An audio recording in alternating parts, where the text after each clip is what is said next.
Hello friends, कैसे हैं आप सभी। उम्मीद करता हूँ अच्छे होंगे। फ्रेंड्स, टीचिंग एजुकेशन में आप सभी का स्वागत है। फ्रेंड्स, आज हम बात करने जा रहे हैं डीएलएड फर्स्ट सेमेस्टर के पेपर 8 कंप्यूटर एजुकेशन यानी कंप्यूटर शिक्षा के अति लघुत्तरीय प्रश्नों की, जिसमें दोस्तों आज ये दूसरी क्लास है। एक क्लास कल हो चुकी है। आप सभी में से न देखा हो किसी ने तो देख लीजिएगा। काफ़ी इम्पोर्टेंट क्लास है। मीन्स जो पवन सीरीज में क्वेश्चन दिए गए हैं अति लघुत्तरीय के प्रश्नों के, वो सारे क्वेश्चन मैं करा रहा हूँ। तो दोस्तों, आज की क्लास का पहला क्वेश्चन है कि कंप्यूटर में हार्डवेयर क्या है। कंप्यूटर में हार्डवेयर क्या है। तो दोस्तों, एक होता है सॉफ्टवेयर, एक होता है हार्डवेयर। तो जैसे अब यहाँ पर बात की जा रही है कि हार्डवेयर क्या है, तो दोस्तों इसको आम भाषा में समझ लीजिए कि हार्डवेयर उसे कहते हैं जिसे हम छू सकते हैं और आँखों से देख सकते हैं। सॉफ्टवेयर को देखा तो जा सकता है लेकिन छुआ नहीं जा सकता है। ये अंतर होता है दोस्तों, मुख्यतः आम भाषा में। अब यहाँ पर क्या बताया गया है, कंप्यूटर में हार्डवेयर क्या है। तो कंप्यूटर के यांत्रिक कौमा वैद्युत तथा इलेक्ट्रॉनिक भाग कंप्यूटर हार्डवेयर कहलाते हैं।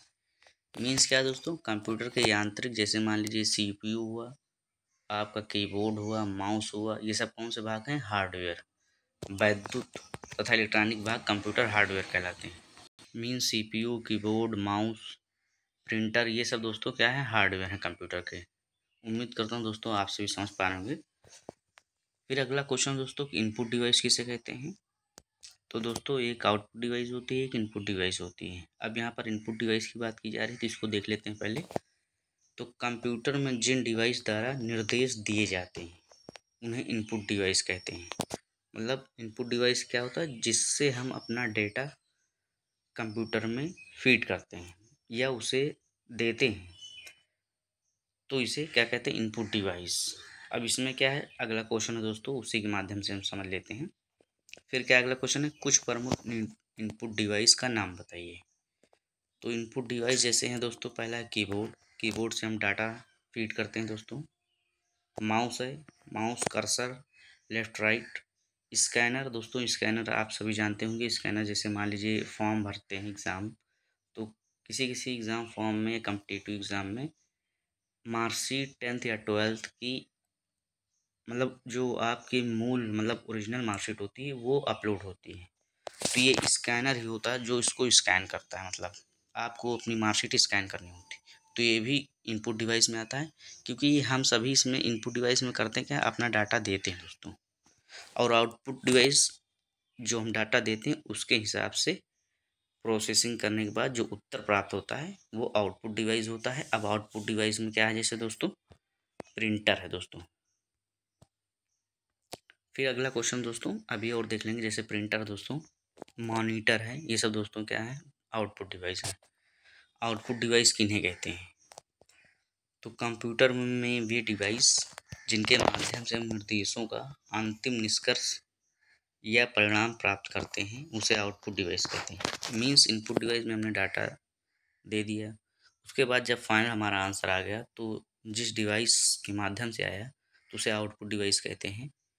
अब ये आउटपुट डिवाइस क्या है, मतलब आउटपुट डिवाइस किसे कहते हैं, अगला क्वेश्चन है। जैसे दोस्तों, तो यहाँ पर आउटपुट डिवाइस किन्हें कहते हैं। अब यहाँ पर आप समझ सकते हैं दोस्तों कि प्रिंटर आउटपुट डिवाइस हो जाएगा आपका, और क्या कहते हैं, मॉनिटर है, ये सब आउटपुट डिवाइस हैं आपके दोस्तों।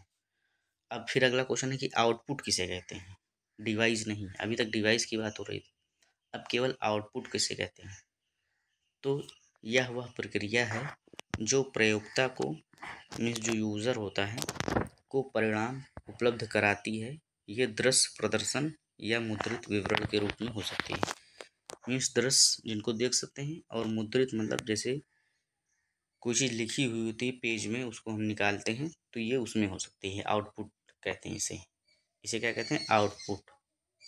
अभी ना समझ पाए हूँ दोस्तों तो और अच्छे समझ लीजिए कि भाई एक इनपुट में हम अपना डाटा कंप्यूटर को देते हैं, और जो हम डाटा देते हैं कंप्यूटर उसमें प्रोसेसिंग करके जो उत्तर देता है वह आउटपुट होता है दोस्तों। और इसमें जो डिवाइस यूज़ होती है उसे आउटपुट डिवाइस, और इनपुट में डेटा फीड करते समय जो डिवाइस यूज़ करते हैं उसे इनपुट डिवाइस कहते हैं। इनपुट डिवाइस जैसे keyboard, mouse, output device printer, monitor, ये सब दोस्तों आउटपुट डिवाइस है। फिर अगला क्वेश्चन है दोस्तों कि कीबोर्ड क्या है। कीबोर्ड तो पहली बात जान लीजिए कि इनपुट डिवाइस है दोस्तों। कीबोर्ड एक ऐसा यंत्र है जिसके द्वारा कंप्यूटर को आवश्यक निर्देश प्रदान किए जाते हैं, जिसके द्वारा कंप्यूटर को आवश्यक निर्देश प्रदान किए जाते हैं, और ये है एक इनपुट डिवाइस है। फिर दोस्तों नेक्स्ट स्लाइड चलते हैं। अगला क्वेश्चन है कि माइक्रो कंप्यूटर किसे कहते हैं। माइक्रो कंप्यूटर किसे कहते हैं। तो दोस्तों कंप्यूटर कई प्रकार के होते हैं, जैसे माइक्रो, मिनी, सुपर कंप्यूटर, ये सब दोस्तों कंप्यूटर के प्रकार हैं। अब यहाँ पर माइक्रो कंप्यूटर की बात की जा रही, तो पहली बात तो माइक्रो नाम से ही समझ में आ रहा है कि ये छोटा होगा। तो जो आकार में छोटे होते हैं एवं कम गति से कार्य करते हैं, मतलब धीमी गति से कार्य करते हैं, उन्हें माइक्रो या पर्सनल कंप्यूटर कहते हैं। इन्हें दोस्तों पर्सनल कंप्यूटर भी कहते हैं। ये आकार में छोटे होते हैं और इनकी कार्य करने की गति धीमी होती है। इन्हें पर्सनल कंप्यूटर भी कहते हैं। उम्मीद करता हूँ दोस्तों आप सभी समझ पा रहे होंगे। फिर अगला क्वेश्चन है कि मिनी कंप्यूटर किसे कहते हैं। अभी माइक्रो था, अभी मिनी आ गया। तो यह माइक्रो कंप्यूटर से बड़ा होता है, मीन्स इससे जो माइक्रो कंप्यूटर होता है इससे बड़ा होता है और तुलना में अधिक तेज़ी से कार्य करता है। माइक्रो कंप्यूटर बहुत धीमी गति से कार्य करता है, लेकिन मिनी कंप्यूटर अधिक गति से कार्य करता है। यह मध्य आकार वाले कंप्यूटर होते हैं, मीन्स ये छोटा नहीं होता, ये थोड़ा सा बीच मध्यम, न बहुत छोटे न बहुत बड़े, मध्यम आकार वाले कंप्यूटर होते हैं। तो उम्मीद करता हूँ दोस्तों आप सभी समझ पा रहे हैं। फिर अगला क्वेश्चन है कि मेमोरी क्षमता मापने की इकाई क्या है। मेमोरी क्षमता मापने की इकाई क्या है। तो दोस्तों किलोवाट। मेमोरी क्षमता किस में मापते हैं, किलोवाट। फिर दोस्तों नेक्स्ट स्लाइड चलते हैं, अगला क्वेश्चन देखते हैं। बाइनरी प्रणाली क्या है। अगला क्वेश्चन क्या है दोस्तों, बाइनरी प्रणाली क्या है। तो कंप्यूटर में लगा इलेक्ट्रॉनिक सर्किट केवल मशीनी भाषा ही समझ सकता है। इस भाषा में केवल दो ही अंकों का अर्थात 0 एवं 1 का ही प्रयोग होता है। इसे बाइनरी प्रणाली कहते हैं।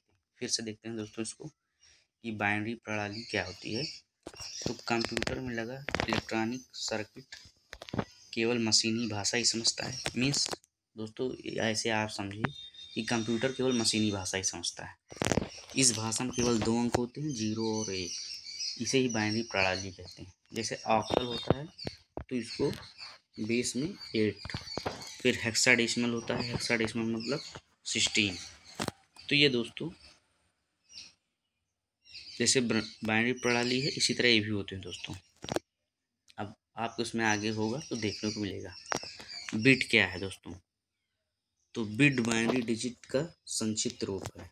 बिट क्या है दोस्तों, बाइनरी डिजिट का संक्षिप्त रूप है, मतलब फुल फॉर्म है। संक्षिप्त रूप का मतलब फुल फॉर्म किसका है, बाइनरी डिजिट का संक्षिप्त रूप क्या है, मतलब बाइनरी डिजिट का संक्षिप्त रूप बिट, मतलब बाइनरी डिजिट किसका संक्षिप्त रूप है ऐसे बोला जा सकता है, तो बिट का। फिर अगला क्वेश्चन दोस्तों कि बाइट किसे कहते हैं। तो 8 बिट के समूह को बाइट कहते हैं, या इसे ऑक्टल इंग्लिश में कहते हैं, ऑक्टल। ये मैंने जैसे बताया था दोस्तों। फिर नेक्स्ट स्लाइड पर चलते हैं, अगला क्वेश्चन देखते हैं। एलयू क्या है। तो दोस्तों इसका पहले फुल फॉर्म जान लीजिए, arithmetic logic unit. Arithmetic logic unit क्या होता है full form, arithmetic logic unit. अब ये क्या करता है दोस्तों, जैसे अर्थमेटिक, अर्थमेटिक मतलब गणित, सीधे समझ में आ रहा दोस्तों। अर्थमेटिक का मतलब अंक गणित, लॉजिक का मतलब तार्किक, यूनिट का मतलब इकाई। तो इसी से आप समझ सकते हैं कि एक क्या कार्य करता होगा। तो एलयू क्या है, कंप्यूटर द्वारा तार्किक एवं अंकीय गणना करना। अर्थमेटिक लॉजिक करना, अर्थमेटिक मतलब अंकगणित, लॉजिक का मतलब तार्किक, और यूनिट का मतलब इकाई, अर्थमेटिक लॉजिक यूनिट। फिर अगला क्वेश्चन दोस्तों, मॉडेम क्या है। मॉडेम, इसको दोस्तों इंग्लिश में इस तरह लिखा जाएगा कि मॉडेम क्या है। दोस्तों यह कंप्यूटर में प्रयोग होने वाला ऐसा यंत्र है जिसके माध्यम से कंप्यूटर पर टेलीफोन की लाइन द्वारा एक दूर स्थित कंप्यूटर से डेटा का आदान प्रदान किया जा सकता है। मीन्स इसका मुख्य कार्य क्या है, डेटा का आदान प्रदान करना। और कंडीशन क्या है कि जैसे मान लीजिए यहाँ पर बताया गया कि एक कंप्यूटर यह कंप्यूटर में प्रयोग होने वाला ऐसा यंत्र है, पहली बात तो यंत्र है, इसके माध्यम से डेटा का आदान प्रदान किया जाता है। अब कंडीशन क्या है कि जिसके माध्यम से कंप्यूटर पर टेलीफोन की लाइन द्वारा एक दूर स्थित मतलब कंप्यूटर टेलीफोन की लाइन पर एक दूर स्थित कंप्यूटर से डेटा का आदान प्रदान किया जाता है। ऐसे आप समझ लीजिए कि मॉडेम क्या है, इलेक्ट्रॉनिक मतलब यंत्र है जो डेटा का आदान प्रदान करने में सहायता करता है। फिर दोस्तों अगला क्वेश्चन देखते हैं कि सीपीयू से क्या तात्पर्य है। तो दोस्तों सीपीयू का जो फुल फॉर्म होता है सेंट्रल प्रोसेसिंग यूनिट होता है। क्या होता है? Central processing unit. और यह कंप्यूटर का मस्तिष्क भी कहते हैं। कंप्यूटर का मस्तिष्क किसे कहते हैं? तो सीपीयू को ही कहते हैं। तो सीपीयू से क्या तात्पर्य है? तो यह कंप्यूटर का प्रमुख भाग होता है, इसे कंप्यूटर का मस्तिष्क कहा जाता है सीपीयू को। कंट्रोल यूनिट का क्या अर्थ है? तो दोस्तों ये सीयू को फुल फॉर्म होता है कंट्रोल यूनिट। वह माध्यम जिसके द्वारा किसी भी कार्य को नियंत्रित किया जाता है। कंट्रोल यूनिट फुल फॉर्म से समझ लीजिए मतलब दोस्तों सीयू का कि भाई कंट्रोल का मतलब नियंत्रित करना, यूनिट का मतलब इकाई। तो वह माध्यम जिसके द्वारा किसी भी कार्य को नियंत्रित किया जाता है, जैसे इनपुट किए हुए डेटा की प्रोसेसिंग होने पर उनका नियंत्रण करना। मतलब कोई डाटा इनपुट किया गया है तो उस पर जो प्रोसेसिंग हो रही है उसको रोकना, उस पर नियंत्रण पाना। दोस्तों आज की क्लास का लास्ट क्वेश्चन है कि 1 गीगाबाइट किसके बराबर होता है? तो 1 गीगाबाइट 1024 मेगाबाइट के बराबर होता है। 1024 मेगाबाइट। दोस्तों वीडियो को ज़्यादा से ज़्यादा शेयर कर दीजिएगा। जो ग्रुप्स बने हों आपके उनमें शेयर कर दीजिएगा, अपने फ्रेंड्स को शेयर कर दीजिएगा। और दोस्तों वीडियो को लाइक और चैनल को सब्सक्राइब कर दीजिएगा। थैंक यू दोस्तों, आप सभी अपना ख्याल रखिएगा। नेक्स्ट क्लास में मिलते हैं हम सभी। Thank you.